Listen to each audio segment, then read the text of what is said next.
স্বাধীনতা, সার্বভৌমত্ব, গণতন্ত্র বিরোধী সাম্প্রদায়িক জঙ্গিবাদী যে অপশক্তি আজকে আমাদের স্বাধীনতার, গণতন্ত্রের ভিত্তিমূলে আঘাত করতে চাইছে, তাদেরকে আমাদের প্রতিরোধ করতে হবে, প্রতিহত করতে হবে এবং সেজন্য ঐক্যবদ্ধ হতে হবে। গণতন্ত্র ছিল বলে, স্থিতিশীলতা ছিল বলে বাংলাদেশের এই অবিশ্বাস্য উন্নয়ন সম্ভব হয়েছে শেখ হাসিনার নেতৃত্বে। আজকে বাংলাদেশ বিরোধী ষড়যন্ত্র শুধু দেশে নয়,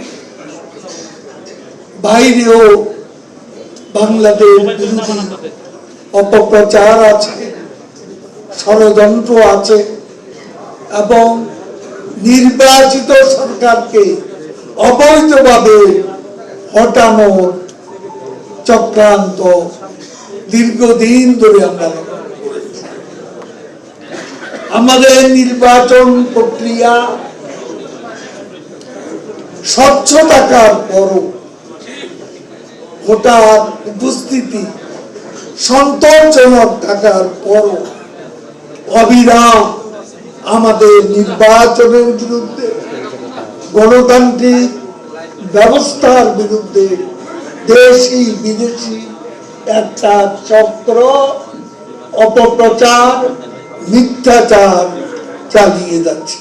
আজকে বিএনপি বড় বড় কথা বলে, হত্যা রাজনীতিতে আওয়ামী লীগ বিশ্বাস করে না। সেটা বাংলাদেশের রাজনীতিতে আওয়ামী লীগ বারবার প্রমাণ করেছে। আওয়ামী লীগ কাউকে হত্যা করে এখানে রাজনীতি, ক্ষমতা রাজনীতিকে চিরস্থায়ী করতে কখনো চেষ্টা করে।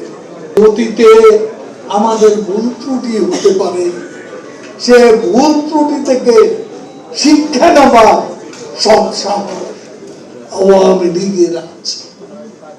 এটা কিন্তু আমরা স্বীকার করেছি। আমাদের নেত্রী তার বক্তব্যের মধ্য দিয়েও স্বীকার করেছে।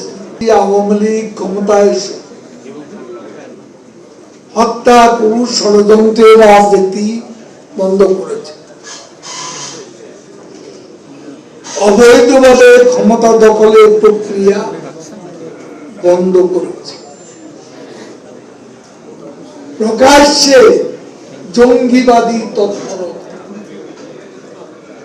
এই যে বাংলা ভাই শায়ক রহমান প্রকাশ্যে অস্ত্র নিয়ে জঙ্গিবাদী তৎপরতা, 64 জেলার মধ্যে 63 জেলায় 500 স্থানে সিরিজ বোমা হামলা, এগুলো কিন্তু বিএনপি আমলেরই অপকার।